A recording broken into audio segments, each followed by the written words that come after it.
历史简报、历史新发现、全球媒体的历史信息与文章、历史简报。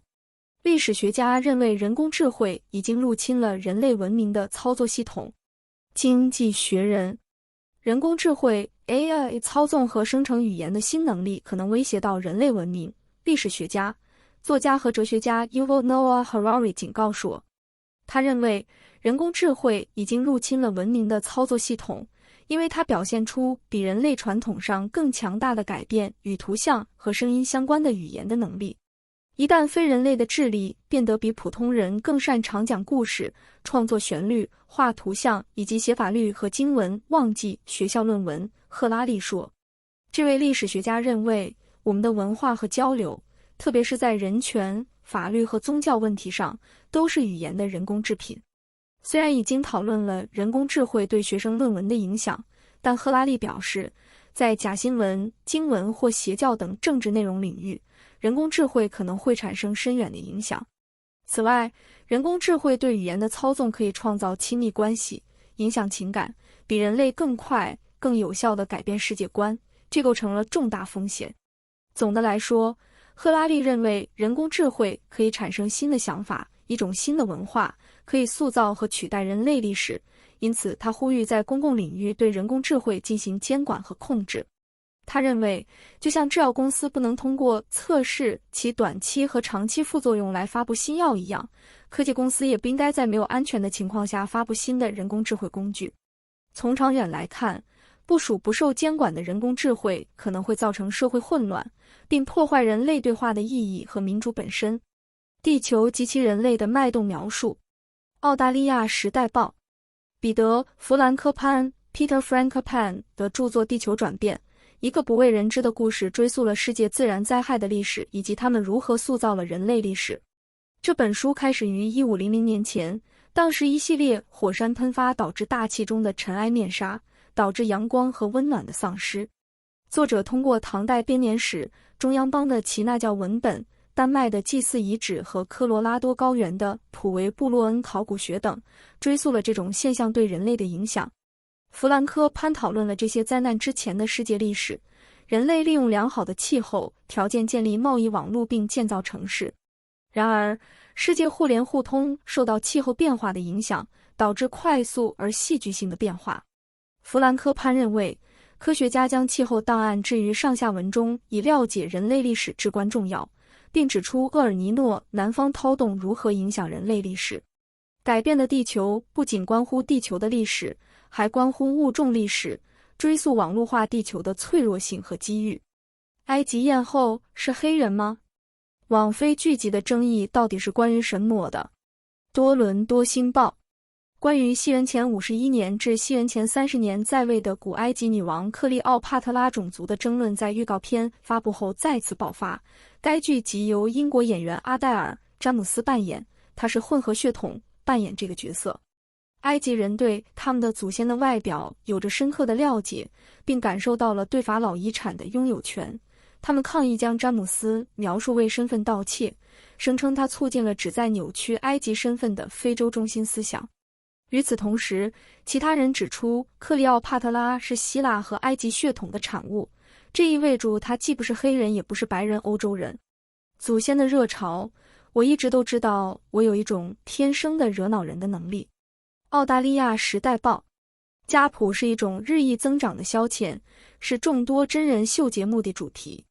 家谱公司蓬勃发展，因为人们不知道自己的根在哪里变得越来越不寻常。世界上最大的家谱公司 Ancestry 估计，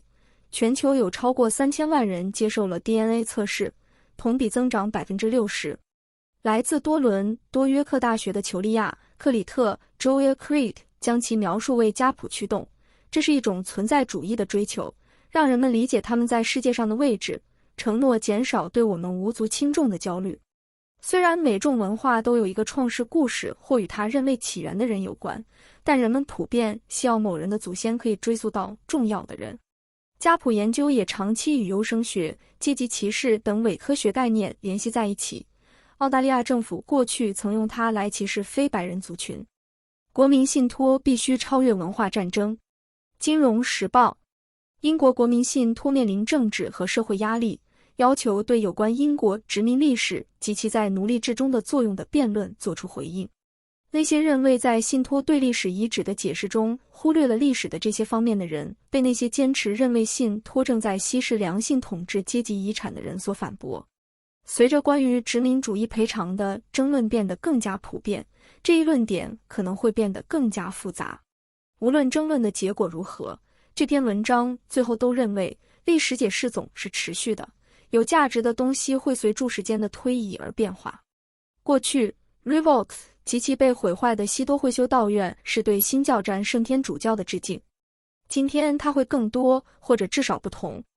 与此同时，该信托基金在德文郡的 Castle Drogo 面临住物理挑战，因为其外墙因达特莫尔气候而崩溃，因此关于历史解释的共识可能需要与保护的实际后勤齐头并进。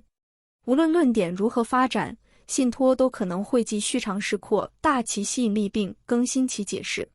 在努力容纳更多公民的过程中，它可以在国家的政治生活中再次发挥作用，不仅仅是在精英主义意义上，而是在字面上，作为恢复邻里和社区公民基础设施的努力的一部分。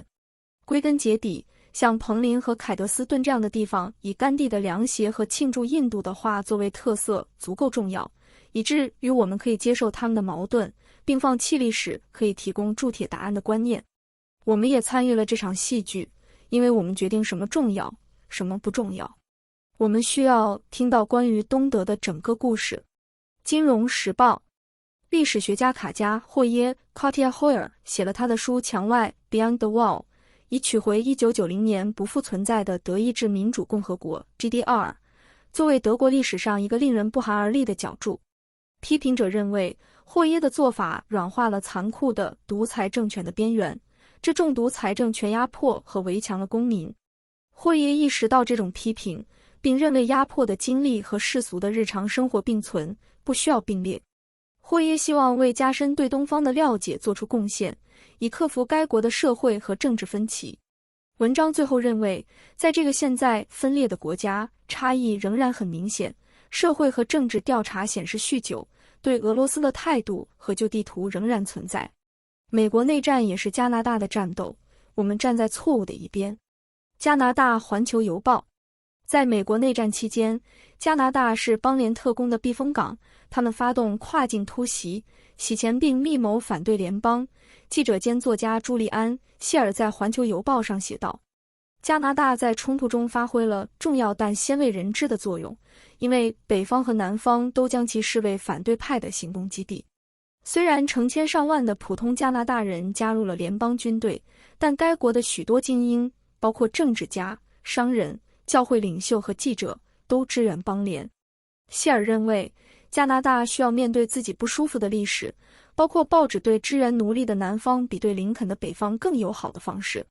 他认为，如果不承认种族主义从一开始就是加拿大不可分割的一部分，该国就无法接受土著人民寄宿学校的殖民遗产或远景对种族化的人的暴力行为。如果加拿大人患有一种忽视该国历史黑暗方面的历史健忘症，那么他们对当代和后代都是伤害。加拿大于1867年在内战和未解决的反对奴隶制的斗争的阴影下成为一个国家。谢尔说，在分析加拿大的时事时，了解种族压迫的历史很重要，例如在寄宿学校发现万人坑或正在进行的反种族主义抗议活动。虽然关于加拿大成为通过地下铁路逃离的奴隶的北极星的故事可能鼓舞人心，但重要的是要认识到他们并不能提供加拿大过去的全貌。谢尔敦促加拿大人对该国的历史进行深入而全面的审查，以从中吸取教训并向前迈进。16条步道揭开英国隐藏的历史。英国每日电讯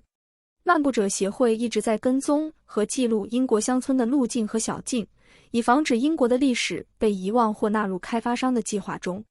这些通行权已经存在了几个世纪，但直到1940年代才被合法记录。然而，这个过程并非完美无缺，在某些情况下，教区议会塞满了当地土地拥有者，忘记了公共通行权，将古老的小径变成了私人车道。政府最近宣布，它正在重新实施2031年的任意最后期限，将41000英里的被遗忘路径重新放在地图上，尽管承诺将其废弃。为了在地图上放置一条路径，漫步者需要表明它过去曾被广大公众使用过。该协会及其志愿者挖掘档案，查看旧地图和记录，并绘制这些路径的图片。即使过去错过了这些路径，也可以认领路径并放回地图上。谢谢收看历史简报。